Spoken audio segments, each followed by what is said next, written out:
सर्दियों का मौसम चल रहा था। सारे पंछी सर्दी से बचने के लिए आग जलाकर अपना शरीर गर्म कर रहे थे। तभी वहां पर भूरा कौवा आ जाता है। अरे भूरे, तू आ गया। थोड़ा हंस भी लिया कर। तू इतना कलमुआ है कि हमें अंधेरे में दिखाई भी नहीं दे रहा। सारे पंछी जोर जोर से हंसने लगते हैं और भूरा बिना किसी को कुछ बोले मन ही मन में इसका बदला लूंगा ऐसा कहकर वहां से उड़ जाता है। उसे रास्ते में जादूगर तोता का पॉम्पलेट मिल जाता है। उस पॉम्पलेट को भूरा कौवा पढ़ता है। कल करे सो आज कर, आज करे सो अब। हो किसी बात से परेशान तो मिलेगा उसका समाधान। संपर्क जादूगर तोता। भूरा उस पॉम्पलेट को पढ़कर उस जगह जाता है। अरे भूरे कौवे, आ गए तुम? अरे, पर आपको मेरा नाम कैसे पता चला? ये मेरी सालों की तपस्या का फल है बच्चे। तुम्हें जो चाहिए वो मैं ही दे सकता हूँ। क्या सच में? आप मुझे सबसे सुंदर बना सकते हो? हाँ हाँ, मैं कुछ भी कर सकता हूँ, लेकिन बदले में मुझे कुछ देना पड़ेगा। भूरा जादूगर की सारी बातों को मान लेता है। जी हाँ तोते महाराज, आप जो चीज बोलोगे वो मैं चीज आपको ला कर दूंगा। बस मुझे सुंदर बना दीजिए। हाँ, तो ध्यान से सुनो मेरी बात। अगले अमावस की रात तक जितने पक्षियों के पंख इकट्ठा हो सके इकट्ठा करो और मेरे पास लेकर आओ। तुम जितने ज्यादा पंख लाओगे तुम उतने ही ज्यादा सुंदर दिखोगे। भूरा सुंदर दिखने के लिए कुछ भी कर सकता है और वो हर रात अगली अमावस्या तक पंछियों के पर चोरी करके जमा कर रहा था। क्या हुआ बुलबुल, तुम इतनी परेशान क्यों हो? क्या बताऊं लाडो, दिन ब दिन तो मेरे पंख की संख्या कम ही हो रही है। बल्कि मैं मेरे पंख को सुंदर दिखने के लिए उन्हें हर रोज साफ करती हूँ। हाँ हाँ बुलबुल, मेरे भी पर दिन ब दिन कम हो रहे हैं। पता नहीं क्या हो रहा है। तभी बाकी के सारे पंछी वहां पर आ जाते हैं जिनके पर गायब हो रहे थे। नहीं नहीं, ये कोई आम बात नहीं है। सारे पंछियों के पर यूं ही कैसे कम हो सकते हैं? जरूर इसके पीछे कोई साजिश या फिर कोई बीमारी हम पंछियों में आ गई है। इधर कालू कौवा अपने ख्यालों में मन ही मन सोच विचार कर रहा था। सारे पंछियों के पर ऐसे अचानक गायब कैसे हो रहे हैं? लेकिन मेरा तो एक भी पंख गायब नहीं हुआ।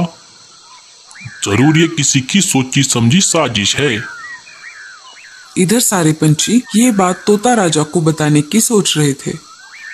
इधर भूरा अमावस्या की रात का फायदा उठाकर सारे पंछियों से बचकर पंखों को एक बोरी में भरकर जादूगर तोता के पास चला जाता है। भूरा उड़ते उड़ते जा रहा था। सब तरफ अंधेरा था और तारे भी चमक रहे थे। भूरा कौवा जादूगर तोता के पास आ जाता है। अरे भूरे, आ गए तुम? मैं तो तुम्हारा ही इंतजार कर रहा था। मैंने तुम्हारे लिए उस बड़े से कुंड में जादुई पानी रखा है। जाओ उसके अंदर जाकर नहा लो।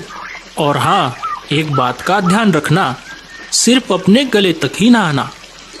अगर ये पानी तुम्हारे आंखों में चला गया तो तुम अंधे हो जाओगे।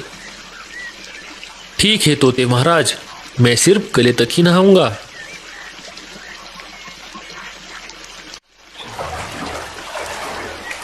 भूरा कौवा जादूगर तोता के बताए हुए विधि के अनुसार नहाकर आता है। जैसे जादूगर तोता ने कहा वैसे ही भूरा कौवा ने किया। आ गए तुम नहाकर? अब अपनी आंखें बंद कर लो और मेरे कहने से पहले आंखें मत खोलना। और जादूगर तोता अपना जादुई मंत्र पढ़ता है। श्रिंग विंग सर्वलिंग भूत भविष्य वर्तमान बदलिंग। भूरा कौवा है जो सबसे कच्चा, बन जाए जंगल में सबसे सुंदर और अच्छा। और जादूगर तोता सारे पंखों को भूरे की ओर फेंक देता है। इधर सारे पंछी तोता राजा के महल में आ जाते हैं। लेकिन पता नहीं क्यों तोता राजा तो बहुत ही उदास थे। महाराज, क्या हुआ? आप इतने परेशान क्यों हो? हम हमारी समस्या को लेकर आपके पास आए थे, लेकिन आप तो किसी दूसरे ही समस्या में दिख रहे हो। लाडो, मुझे विरासत में मिला हुआ राजमुकुट चोरी हो गया है। इस वजह से मैं मेरा राजा का अधिकार खो चुका हूँ। मेरे मुकुट के बिना मुझे कौन राजा कहेगा? आप चिंता मत करो राजा जी, मुझे समझ में आ गया है कि चोर कौन है। जरूर ये चोर मेरा भाई भूरा ही है। मुझे शुरू से ही उस पर शक हो रहा था।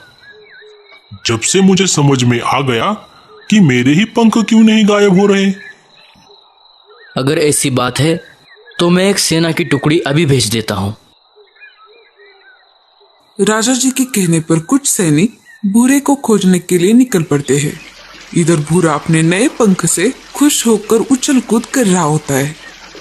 अरे भूरे, जैसे मैंने तुम्हें सुंदर बनाया है, मैं तुम्हें तुम्हारे पहले रूप में भी ला सकता हूँ।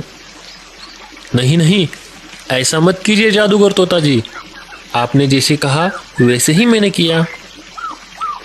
मैंने चुपके से जाकर राजा जी का मुकुट चोरी कर लिया है। ये लीजिए। इतना बोलकर राजा जी का मुकुट जादूगर तोता को दे देता है। जैसे ही जादूगर तोता वह मुकुट पहन लेता है, राजा की सारी शक्तियां उसके अंदर आ जाती है। ऊपर से राजा जी के सैनिक आ रहे थे, वो उस जादूगर को देख लेते हैं। अरे राजा जी, आप यहाँ कैसे? आप इतनी जल्दी यहाँ कैसे आ गए? जादूगर तोता राजा जी का जुड़वा भाई था, जो कि राजा की तरह दिखता था और उसके अंदर एक अलग ही चमक आ गई थी। हाँ, मुझे अब मेरा मुकुट मिल चुका है। चलो, अब मुझे मेरे महल में लेके चलो।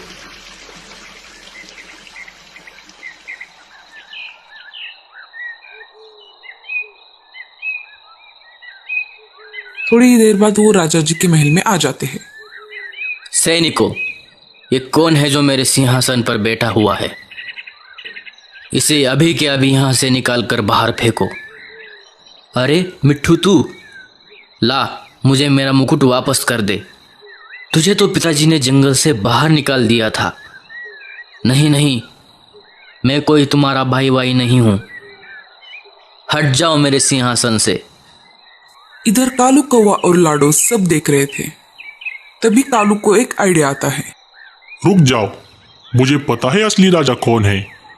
सारे पंछी कालू की तरफ देखने लगते हैं। असली वाला मुकुट मेरे पास है, जो मैंने भूरे के घर से चुपके से चुरा लिया था और मेरे पास रखा था। ये बात सुनकर सब चकित हो जाते हैं। क्या? ये नहीं हो सकता। इतना बोलकर जादूगर तोता अपना मुकुट जमीन पर फेंक देता है और उस मुकुट को लाडो हवा में ही कैच कर लेती है। ये लो महाराज, आपका मुकुट।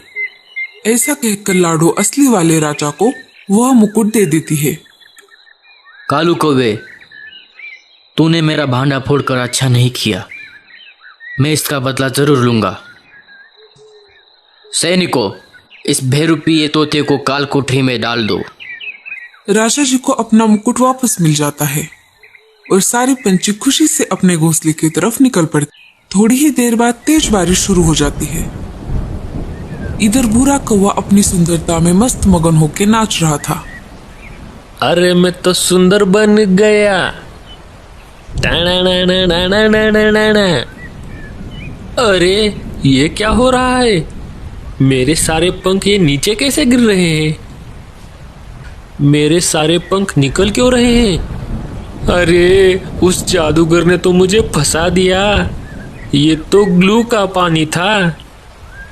अरे उसने मेरे ही पंख लेकर मुझको ही चिपका दिए। भूरा जोर जोर से रोने लगता है। तो दोस्तों, कैसी लगी आपको हमारी ये कहानी?